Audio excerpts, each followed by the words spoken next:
As-tu déjà remarqué comme il est facile d'admirer la force des autres, mais si difficile de voir la tienne? Même quand tu sais de quoi tu es capable, ton esprit trouve 1000 façons de te saboter. Il déterre de vieux souvenirs, répète des échecs passés, et tente de te convaincre qu'il est plus sûr d'abandonner que d'essayer. Mais il y a en toi quelque chose que rien ni personne ne peut détruire, ta force intérieure. Une forteresse silencieuse, invisible, qui peut s'endormir un temps, mais ne disparaît jamais.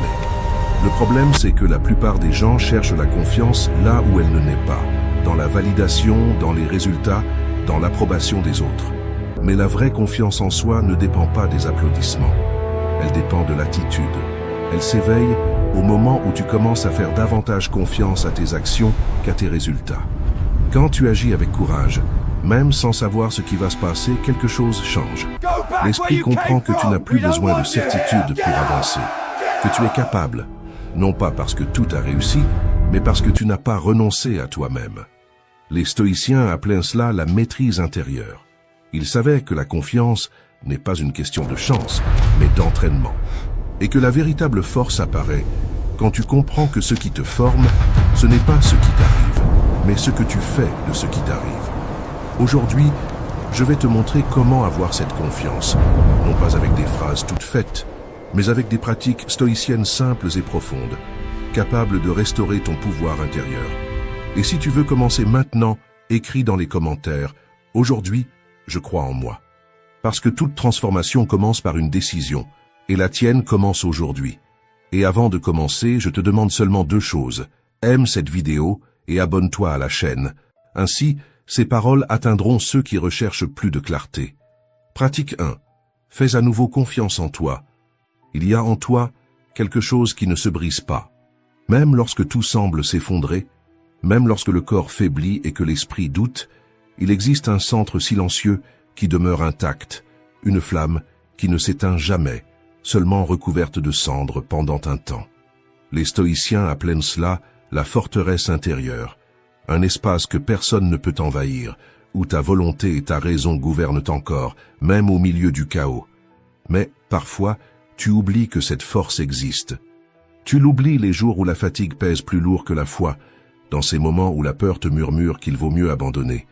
Et pourtant, si tu regardes bien, tu verras que tu as déjà été ici auparavant. Tu as déjà traversé des douleurs que tu croyais insurmontables, tu as déjà surmonté des chutes qui semblaient définitives, et tu as survécu à toutes. Alors demande-toi, qu'est-ce qui t'a relevé la dernière fois? Ce n'était ni le hasard ni la chance, mais cette force invisible, silencieuse, qui te pousse en avant lorsque plus rien ne semble fonctionner. Elle ne fait pas de bruit, mais elle a la consistance de l'acier et le calme de la terre ferme. Le monde peut te bousculer, les circonstances peuvent t'ébranler, mais rien ne peut te faire tomber tant que cette force reste éveillée. Parce qu'elle ne dépend pas de ce qui se passe à l'extérieur, elle naît de ce que tu choisis à l'intérieur. Marc Aurèle a écrit « La force d'un homme est proportionnelle à sa capacité de garder le contrôle de son propre esprit. » Et c'est bien de cela qu'il s'agit, reprendre le contrôle. Non pas sur le destin, mais sur ton attitude face à lui. La véritable confiance, ce n'est pas crier « je peux le faire », mais regarder le chaos et dire en silence « j'ai déjà connu pire et je suis toujours debout ». À chaque défi, cette forteresse grandit. À chaque douleur affrontée, elle se solidifie. Et si tu t'arrêtes pour écouter, tu t'en rendras compte. Ce qui semblait être de la faiblesse n'était qu'une pause entre une chute et la prochaine renaissance. Écris ici dans les commentaires. Ma force est plus grande que n'importe quelle chute. Parce que ta force intérieure n'est pas quelque chose que tu dois créer. C'est quelque chose que tu dois te rappeler. Elle a toujours été là, attendant le bon moment pour te reconstruire de l'intérieur vers l'extérieur. Pratique 2. Reconstruis l'univers à l'intérieur de toi. Tout ce qui existe à l'extérieur de toi n'est qu'un reflet de ce que tu construis à l'intérieur. Aucun changement extérieur n'est réel s'il ne commence pas dans l'âme.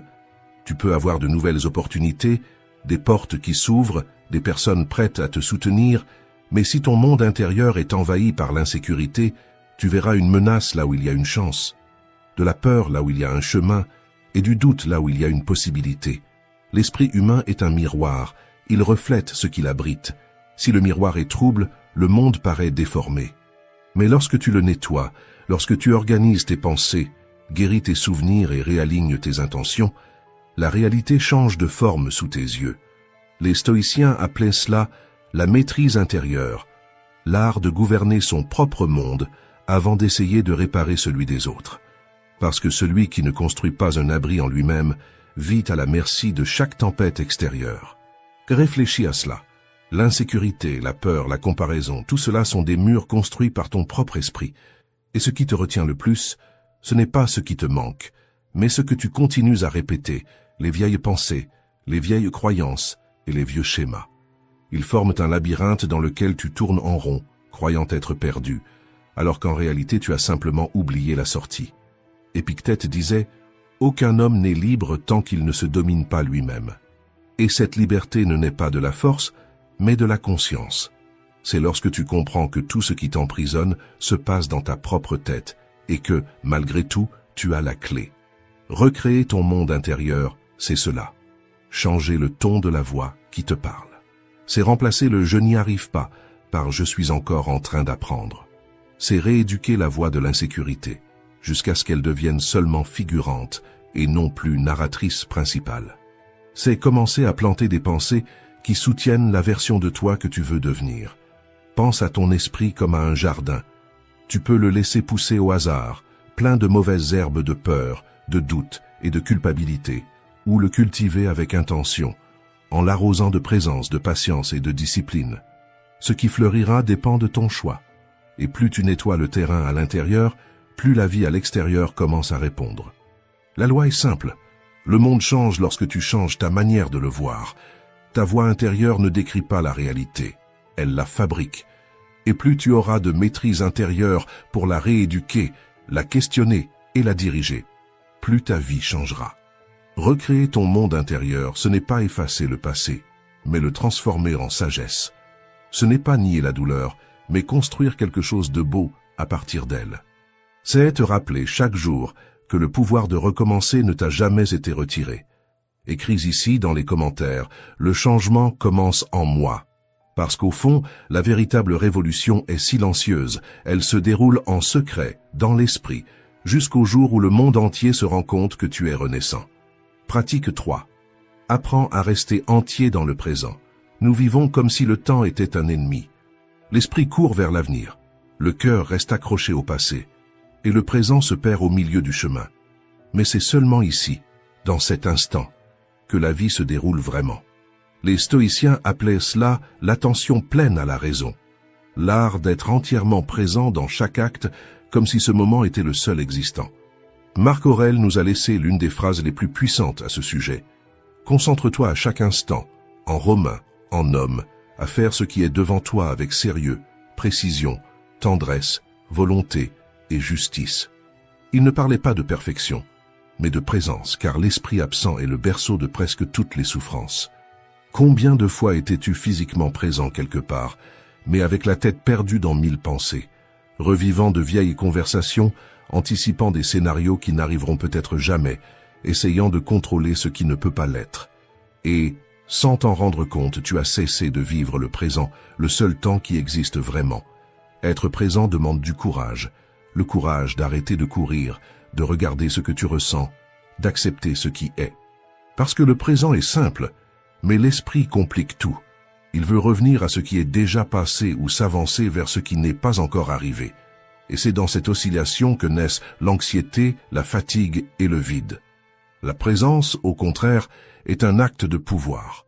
C'est dire « je suis ici, je ne fuis plus la vie ». C'est l'esprit qui revient dans le corps qui revient dans l'instant, et l'instant qui recommence à vibrer. Réfléchis à cela. Chaque fois que tu t'abandonnes vraiment à un moment, à une conversation, à une respiration, à un coucher de soleil, le temps ralentit. Lorsque tu cesses d'être spectateur, tu gagnes la capacité de faire partie de la scène. Marc Aurèle disait aussi que l'homme qui vit en harmonie avec le moment vit en harmonie avec l'univers. Et c'est là l'essence de la présence. Ne pas contrôler le temps, mais couler avec lui. La prochaine fois que tu remarques ton esprit s'égarer, respire profondément et demande-toi « Que se passe-t-il vraiment maintenant ?» Cette question simple agit comme une ancre qui te ramène au réel, à ton propre centre. Écris ici dans les commentaires « Aujourd'hui, je reviens au présent ». Parce que la vie n'est ni dans ce qui est passé, ni dans ce qui viendra. Elle est ici, attendant l'instant où tu décides enfin d'être présent. Pratique 4. Entraîne ton esprit jusqu'à ce que l'impossible devienne une habitude. Aucun changement véritable ne se maintient sans discipline. Tu peux rêver, planifier, faire des listes, regarder des vidéos et chercher de l'inspiration, mais rien de tout cela ne remplace l'acte simple de continuer, même lorsque l'envie disparaît. La discipline est le lien entre ce que tu es et ce que tu peux devenir. C'est le terrain où les rêves cessent d'être des idées pour devenir une structure. Dans un an, tes relations peuvent être différentes, ton compte en banque, ton corps, ton esprit aussi, mais seulement si tu as le courage d'agir quand personne ne te regarde, parce qu'il est facile d'être motivé au début. Difficile, c'est de persévérer les jours neutres, ceux où il ne se passe rien, où l'esprit tente de te convaincre d'abandonner. Mais c'est précisément ces jours-là que l'avenir se décide. Les stoïciens appelaient en cela la force du logos, la capacité d'agir selon la raison, et non selon l'impulsion. Épictète disait « Aucun homme n'est libre, à moins d'être maître de lui-même ». Et c'est là l'essence de la discipline. Ce n'est pas de la rigidité, c'est de la liberté. Car celui qui ne se domine pas vit esclave de sa propre oscillation émotionnelle. Pense à un archer en pleine tempête. Il n'attend pas que le vent se calme pour tirer. Il s'entraîne jusqu'à ce que le geste devienne stable, même au milieu du chaos. La discipline fait la même chose avec l'esprit. Elle crée de la stabilité lorsque tout autour tente de te détourner. Tu n'as pas besoin d'avoir envie chaque jour. Tu as seulement besoin d'accomplir ce que tu as dit que tu ferais. Et lorsque tu répètes cela suffisamment, l'effort devient une habitude. L'habitude devient un caractère, et le caractère se transforme en destin. Sénèque a écrit « La vie est comme une pièce de théâtre.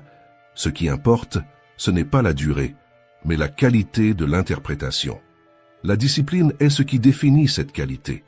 Elle façonne le personnage que tu es en train de devenir, scène après scène, choix après choix. Même si tu ne vois pas encore de résultats, continue. Même si le progrès te semble lent, continue. Même si personne ne comprend, continue. La discipline a ce pouvoir silencieux de transformer l'invisible en inévitable. Il y aura des jours où ton esprit dira « Je n'y arrive pas ». Réponds calmement. Peut-être pas encore, mais je continuerai jusqu'à y arriver. C'est la voie de la maturité, le son de la reconstruction, le moment précis où tu cesses d'attendre des miracles et commences à devenir ton propre miracle. Écris ici dans les commentaires « Je choisis la discipline, pas la volonté ». Car la liberté que tu cherches ne commence pas quand tout devient facile. Elle commence quand tu décides d'être fidèle à ce qui doit être fait, même lorsque le monde entier tente de t'arrêter. Pratique 5. Celui qui est reconnaissant vit dans l'abondance. L'esprit qui se plaint ne s'en rend pas compte, mais il creuse sa propre tombe. Chaque plainte est une pelle, chaque critique, une nouvelle couche d'obscurité. Et sans le remarquer, tu t'enterres vivant dans tes propres mots. Les stoïciens appelèrent cela une disharmonie avec la nature, lorsque la pensée s'éloigne de la raison et commence à tourner autour de ce qui manque. Mais ce qui manque n'est que la moitié de la vérité. L'autre moitié, ce qui existe déjà, est souvent oublié. Ralph Waldo Emerson appelait cela la loi de compensation. Tout ce que tu nourris en toi revient multiplié. Non pas comme une punition ou une récompense, mais comme la conséquence naturelle de l'énergie mentale et morale que tu cultives. Celui qui parle de manque vit le manque. Celui qui s'attache à la pénurie répète la pénurie. Mais celui qui choisit la gratitude change la vibration de son esprit. Et là où l'esprit change, la vie change avec lui. La gratitude n'est pas une négation de la douleur. C'est une manière de la traverser avec dignité. C'est regarder le chaos et dire « Il reste encore ici quelque chose qui mérite d'être valorisé ». Même si ce n'est que le simple fait de respirer, elle ne t'aveugle pas, elle t'apporte de la lucidité. Parce que la gratitude redonne de la proportion à ce qui semblait insupportable. Elle retire le focus de ce qui te manque et redonne ton attention à ce qui te soutient. C'est comme allumer une lumière dans une pièce sombre. Rien ne change dehors, mais tu vois enfin où tu poses les pieds. L'insatisfaction, au contraire, est une prison aux barreaux invisibles. Tu commences en voulant améliorer ce que tu as et tu finis par oublier tout le chemin déjà parcouru. Et c'est ainsi que le cycle se répète. Plus tu te plains, plus la pièce s'assombrit. Marc Aurèle écrivait « Quand tu te réveilles, souviens-toi du privilège qu'est d'être en vie. Respirer, penser, sentir et aimer. » Cette phrase n'est pas un poème. C'est un manuel de survie pour l'âme. Le simple fait de remercier réorganise la pensée et te rend le contrôle de ton état d'intérieur. C'est pourquoi, avant que cette vidéo ne se termine, remercie en silence pour quelque chose, aussi petit que cela puisse paraître, aussi banal que ce soit. Et si tu peux, répète-le avant de dormir le matin et avant toute pensée, parce qu'un esprit reconnaissant est comme une fenêtre ouverte. L'air recommence à circuler, la lumière revient à entrer. La gratitude est un entraînement à la présence, et celui qui s'exerce à voir ce qu'il a acquiert la force de chercher ce qu'il désire, sans désespoir, sans comparaison, sans peur. Écris ici dans les commentaires, je choisis de remercier, parce que la vie répond au ton de ta conscience, et quand la tienne vibre en gratitude, tout ce qui est endormi en toi commence, peu à peu, à fleurir. Pratique 6. Aie la force de continuer quand le plus facile serait d'arrêter. Le courage n'est pas du bruit, c'est une décision silencieuse. C'est l'instant où tu sens la peur frapper à la porte, et qu'au lieu de lui faire de la place, tu fais un pas de plus dans la bonne direction. Il ne s'agit pas de se sentir invincible, il s'agit de ne pas se trahir quand la route se resserre. La peur essaie toujours de négocier ton retour, elle promet du confort, elle reporte les promesses, elle peint le pire scénario. Le courage, c'est voir ce marchandage et rester sur le chemin. Un pas de plus. C'est ainsi que des ponts invisibles apparaissent sous tes pieds, des ponts qui ne se révèlent qu'à ceux qui continuent d'avancer. Les stoïciens savaient que l'esprit fabrique des géants. Sénèque rappelait que les difficultés fortifient l'esprit, tout comme le travail fortifie le corps. À chaque résistance affrontée, tu gagnes des fibres intérieures qu'on ne voit pas, mais qui te soutiennent quand tout vacille. Marc Aurèle renforce « Ne laisse pas l'avenir te troubler. Tu le rencontreras, s'il le faut, avec les mêmes armes de la raison qui aujourd'hui te défendent du présent. » Autrement dit, tu n'as pas besoin de garantie pour avancer. Tu as besoin de la même lucidité qui t'a déjà conduit jusqu'ici. Pense à un alpiniste dans la nuit. La montagne est la même, mais l'obscurité déforme. Ce qui le fait avancer, ce n'est pas l'absence de peur, c'est la fidélité au prochain appui. Une pierre solide, puis une autre, et encore une autre. La vie fonctionne ainsi. Lorsque tu maintiens ton pas, le chemin se révèle à la mesure de ton courage. Pour ne pas reculer, pratique 3 mouvements simples. D'abord, nomme la peur. Dis la vérité. J'ai peur d'échouer, de perdre, d'être jugé. La peur perd la moitié de sa force lorsqu'elle est mise en lumière. Ensuite, choisis le prochain pas. 5 minutes d'action valent mieux que 5 heures d'anticipation. Fais le minimum qui te garde en mouvement. Et, troisièmement, honore les micro-promesses. Termine ce que tu as commencé aujourd'hui, même si c'est petit. Chaque promesse tenue renforce la confiance. Chaque promesse rompue enseigne à reculer. Le courage, c'est la cohérence. Continuer à être celui que tu as choisi d'être, même quand le monde te repousse. Et avec le temps, quelque chose change à l'intérieur. La peur parle encore, mais elle ne décide plus. Tu regardes en arrière et tu vois une trace de petits progrès qui, ensemble, sont devenus une traversée. Écris ici dans les commentaires. Aujourd'hui j'avance, je ne recule pas. Parce que la vie n'exige pas que tu gagnes d'un seul coup. Elle exige que tu persévères. Et celui qui persévère arrive. Pratique 7. La douleur est l'acier de l'âme. La douleur est la professeure que personne ne veut, mais dont tout le monde a besoin. Elle arrive sans prévenir, change les plans, brise le rythme et nous oblige à regarder à l'intérieur de nous-mêmes. On ne peut pas lui échapper, et plus on essaie de l'éviter, plus elle s'installe silencieuse dans les fissures de l'esprit. Sénèque disait « Il vaut mieux vaincre la douleur que la tromper ». Et cela signifie la regarder en face, sans déguisement, sans fuite, sans anesthésie émotionnelle. Car la douleur ignorée ne disparaît pas, elle change simplement de forme. Elle devient irritation, apathie, peur. Mais, affrontée avec lucidité, elle se transforme en sagesse. La douleur a un but, révéler là où il n'y a pas encore de structure. Elle montre le point exact où quelque chose en nous doit mûrir. Ce n'est pas une punition, c'est un polissage. La souffrance est le feu qui purifie le métal de l'âme. Les stoïciens savaient que nous ne contrôlons pas ce qui nous arrive. mais que nous pouvons contrôler la manière dont nous traversons ce qui nous arrive. Et ce « comment » fait toute la différence entre se perdre et se renforcer. Pense à une blessure. Si tu la recouvres trop vite, elle s'infecte.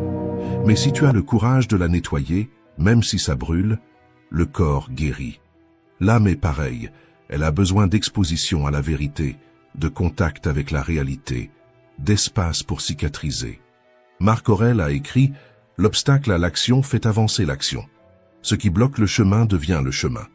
La douleur n'est pas la fin de la route, c'est le passage le plus escarpé, celui qui te donne des muscles intérieurs que le confort ne donnera jamais. Tu n'as pas besoin d'aimer la douleur, mais tu dois la respecter, parce que c'est elle qui redonne la proportion, qui te rappelle ce qui est essentiel. Et quand tu acceptes ce rôle, quelque chose change. Ce qui avant était un poids devient un apprentissage. Ce qui avant était une blessure devient une force. La douleur est la traversée entre celui que tu étais et celui que tu es en train de devenir. Et, de l'autre côté, il existe une version de toi plus sereine, plus lucide et plus entière. Respire et répète en silence « Je ne fuis pas la douleur, je la traverse. » Parce que celui qui a le courage de ressentir a le courage de grandir. Et celui qui traverse la douleur avec conscience ne revient jamais le même. Il revient plus fort, plus calme et enfin libre. Pratique 8. Quand l'esprit s'organise, la vie devient limpide. Le désordre est une forme subtile d'auto-sabotage. Ce n'est pas seulement le chaos des tiroirs ou des papiers, c'est la confusion des pensées, l'excès de bruit, les idées inachevées qui pèsent et te paralysent. Et, sans t'en rendre compte, tu commences à trébucher sur ce que ton propre chaos a créé. Le stoïcisme nous enseigne qu'un esprit désordonné est un champ de mine. Chaque distraction, un obstacle, chaque pensée perdue, une explosion potentielle. Quand l'intérieur est en désordre, l'extérieur répond par le même tumulte. Rien ne circule, rien ne s'aligne, rien ne prospère. Pense à toutes les opportunités que tu as déjà perdues parce que tu n'étais pas prêt. Un projet resté sur le papier, une conversation importante repoussée, une chance passée inaperçue parce que ton attention était trop dispersée pour la remarquer. La vie offre des chemins, mais c'est la clarté qui permet de les reconnaître. Marc Aurèle a écrit « L'âme se teint de la couleur de ses pensées. Et si tes pensées vivent dans le désordre, ton âme se confond avec le bruit. Mais lorsque tu commences à les organiser, quelque chose de magique se produit. Le monde semble moins hostile, les décisions deviennent plus simples, le temps prend forme. Organiser l'esprit, ce n'est pas chercher à tout contrôler, c'est décider ce qui mérite une place. C'est choisir les pensées qui construisent, et non celles qui consument. C'est nettoyer le terrain intérieur, car là où règne l'ordre, l'énergie circule. Réserve un moment de ta journée pour t'écouter. Note ce qui doit sortir de ta tête. Ferme les onglets mentaux qui ne servent plus. Simplifie ce qui est devenu trop complexe. Aucun progrès n'est possible lorsque l'esprit est plein de bruit. Pense à ton esprit comme à un temple. Chaque pensée qui y entre est une offrande, et c'est toi qui décides si tu y apportes des fleurs ou des déchets. L'environnement intérieur que tu crées détermine le type de vie que tu mènes. La clarté est une forme de paix. Et la paix n'est pas l'absence de problème, c'est l'espace pour voir les solutions. C'est pourquoi chaque fois que tu sens le chaos s'approcher, respire profondément et répète « Quand je m'organise à l'intérieur, tout s'harmonise à l'extérieur. » Parce que la confusion coûte cher. Elle vole ton énergie, ta concentration et tes opportunités. Mais l'esprit organisé est un phare. Il éclaire ce qui compte, et le reste, simplement, cesse de peser. Pratique 9. L'énergie des commencements. Tout changement commence dans un instant silencieux, le moment où tu décides de faire autrement. Cela peut sembler insignifiant. Se lever plus tôt, respirer avant de réagir, éteindre le téléphone, remercier au lieu de se plaindre. Mais c'est dans ces gestes presque invisibles que le destin commence à se réorganiser. La manière dont tu commences ta journée définit le ton de ton esprit. Et la manière dont tu termines la nuit façonne la paix qui t'accompagne pendant ton sommeil. Les stoïciens le savaient et considéraient les commencements comme des rituels sacrés. En se réveillant, Marc Aurèle écrivait « Quand tu t'éveilles, pense au privilège que c'est d'être en vie, de respirer, de penser, de sentir et d'aimer. » Il ne voyait pas l'aube comme une routine, mais comme une renaissance. Le commencement est une chance de réinitialiser l'âme, de purifier les excès, de réaligner les intentions et de choisir qui tu veux être dans ce nouveau cycle qui débute, qu'il s'agisse du cycle d'un jour, d'un mois ou d'une vie entière. Beaucoup perdent le pouvoir des commencements parce qu'ils se réveillent en mode automatique. Ils se lèvent en portant le poids d'hier, se couchent en craignant déjà demain. Mais le vrai commencement exige de la présence.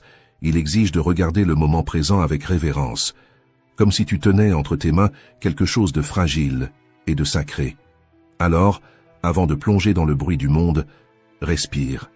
Sens la légèreté du matin, fais quelque chose qui te ramène à ton axe.